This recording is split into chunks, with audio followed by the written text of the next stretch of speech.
Hello बच्चों, कल हमने पत्ती की संरचना के बारे में पढ़ लिया था। पत्ती की स्ट्रक्चर बनाई थी। आप लोगों ने होमवर्क कर लिया होगा अपनी नोटबुक के अंदर। आज हमारा जो नेक्स्ट क्वेश्चन है वो है, जीवों को खाद्य की आवश्यकता क्यों होती है। जीव जो है वो भोजन क्यों करते हैं। सभी जीवों को खाद्य की आवश्यकता होती है, जिसका उपयोग वे अपनी वृद्धि और शरीर के रखरखाव के लिए और आवश्यक ऊर्जा प्राप्ति के लिए करते हैं। मतलब अपन भोजन क्यों करते हैं? अपनी शरीर की वृद्धि करने के लिए, अपने शरीर का रखरखाव करने के लिए और आवश्यक ऊर्जा को प्राप्त करने के लिए क्या करते हैं? अपन भोजन करते हैं। इसलिए क्या है, हमें भोजन की आवश्यकता है। दूसरा क्वेश्चन है, परजीवी और मृतजीवी में अंतर। परजीवी यानी कि दूसरा, जीव यानी दूसरे जीव पर। तो ऐसे पादप जो स्वयं अपना भोजन नहीं बना सकते, और या फिर जिनमें क्लोरोफिल नहीं पाया जाता है, वे अपने भोजन के लिए दूसरे पादप पर क्या करते हैं?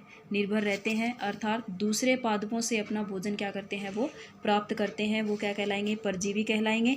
और जो पादप इन्हें अपना भोजन देते हैं ना, वो क्या कहलाता है? परपोषी कहलाता है। जैसे कि अमरबेल। अमरबेल जो होती है ना, वो किसी दूसरे पादप के चारों तरफ क्या होती है? लिपटी हुई होती है।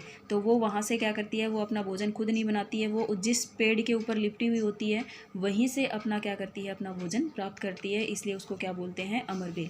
दूसरा है मृतजीवी। तो ऐसी पोषण की विधि जिसमें जीव जो होता है वो किसी भी मरे हुए से या जो विघटित जैविक पदार्थ हैं, जो सड़े गले पदार्थ हैं, उनसे पोषक तत्व क्या करते हैं? वो प्राप्त करते हैं। क्या कहलाएगी? मृतजीवी पोषण कहलाएगी। और इस विधि का जो उपयोग करने वाले जो जीव हैं, वो क्या कहलाएंगे? मृतजीवी कहलाएंगे। जैसे कि मशरूम, आपने देखा होगा जो सांप की छतरी उगती है। सांप की छतरी देखिए ना, वो कहाँ उगती है? जो खाद होती है, जो सड़ा गला गोबर होता है, वहाँ पे उगती है। वहाँ पे वो क्या करती है? उस सड़े गले पदार्थ से अपने पोषक तत्वों को क्या करती है? प्राप्त करती है। इसलिए उसको बोलते हैं मृतजीवी। ठीक है। नेक्स्ट क्वेश्चन है, आप पत्ती में स्टार्च की उपस्थिति का परीक्षण कैसे करोगे। कल हमने बात की थी कि जो पत्ती होती है उसके अंदर क्लोरोफिल पाया जाता है। और सूर्य का प्रकाश, कार्बन डाइऑक्साइड, जल, इनके द्वारा वो क्या करती है? अपना भोजन बनाती है। और भोजन में वो क्या बनाती है? कार्बोहाइड्रेट बनाती है और ऑक्सीजन बनाती है। ऑक्सीजन को अपन क्या करते हैं? सांस के द्वारा ग्रहण कर लेते हैं। और जो कार्बोहाइड्रेट जो भोजन होता है, वो स्टार्च के रूप में उस पत्ती के अंदर क्या होता है? संग्रहित हो जाता है, जो कि समय समय पर तने के द्वारा होता हुआ जड़ तक वो उस भोजन को क्या करती रहती है? पहुंचाती रहती है। इसके लिए अपन देखते हैं कि उस पत्ती के अंदर वो कार्बोहाइड्रेट जो स्टार्च के रूप में प्रेजेंट है या नहीं है। इसके लिए अपन एक परीक्षण करेंगे, एक टेस्ट करेंगे। इसके लिए अपन कुछ पत्तियाँ लेंगे, उन्हें कुछ मिनट के लिए पानी में उबालेंगे। तो उसमें जो क्लोरोफिल है ना, वो क्या हो जाता है? बाहर निकल जाता है। उसके बाद पत्ती को अल्कोहल में थोड़ी देर के लिए क्या करते हैं? उबालते हैं। पत्ती जो है उसको थोड़ी देर के लिए शराब के अंदर, अल्कोहल का मतलब शराब के अंदर क्या करेंगे? उसको थोड़ी देर उबालेंगे। उबालने के बाद में उस पत्तियों को वहाँ से निकाल कर ठंडे पानी से उसको अच्छी तरह से धो लेंगे। और उस पत्ती पर क्या डालेंगे? उन पत्तियों पर 2-3 बूंदे आयोडीन की डालेंगे। आयोडीन की डालते हैं तो पत्तियों का जो है कलर है ना, वो नीला या काला हो जाता है। पत्तियों का कलर क्या हो जाता है? नीला या काला। इसका मतलब उसके अंदर क्या प्रेजेंट है? स्टार्च। अगर उसका पत्तियों का रंग नीला काला ना होना, तो उसका मतलब उसके अंदर स्टार्च उपस्थित नहीं है। नेक्स्ट जो क्वेश्चन है वो है क्वेश्चन नंबर 9। किसी प्रवाह चित्र के द्वारा ये दर्शाना है कि पादप भोजन के मूलभूत स्रोत होते हैं। पादप क्या होते हैं? भोजन के मूलभूत स्रोत होते हैं। मतलब हमें जो भोजन मिलता है वो कहाँ से मिलता है? पादपों से मिलता है। प्रकाश संश्लेषण की प्रक्रिया से केवल हरे पादप ही क्या करते हैं? अपना भोजन संश्लेषित करते हैं। प्रकाश संश्लेषण की प्रक्रिया हमने देखी थी पीछे। उसमें केवल जो हरे पौधे होते हैं ना, वो ही अपना भोजन बनाते हैं।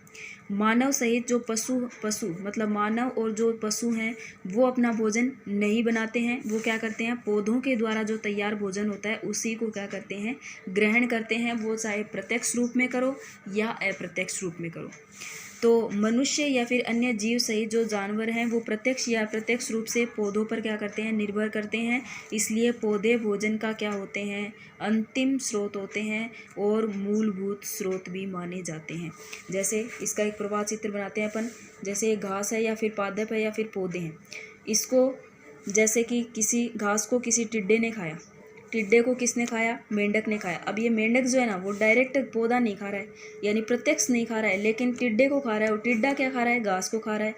इसका मतलब अप्रत्यक्ष रूप से वो क्या कर रहा है? पौधे के ऊपर तो डिपेंड है ही। अगर टिड्डा नहीं होगा तो मेंढक क्या खाएगा? और टिड्डा अगर घास नहीं खाएगा तो वो क्या खाएगा? तो चलो, टिड्डा मेंढक ने खाया। मेंढक को किसने खाया? सांप ने खाया। सांप को किसने खाया? बाज ने खाया। ऐसे ही घास को जैसे बकरी ने खाया, बकरी को गीदड़ ने खाया, और गीदड़ को किसने खा लिया? शेर को खा लिया। शेर ने खा लिया। जैसे घास या पौधे जो पादप हैं उसको हिरण ने खाया, हिरण को किसने खाया? शेर ने खाया। हाथी ने खाया, हाथी को किसने खाया? शेर ने खाया। तो इस प्रकार से जानवर जो हैं वो प्रत्यक्ष या अप्रत्यक्ष रूप से किसके ऊपर डिपेंड करते हैं? घास या पौधे या पादप के ऊपर क्या करते हैं?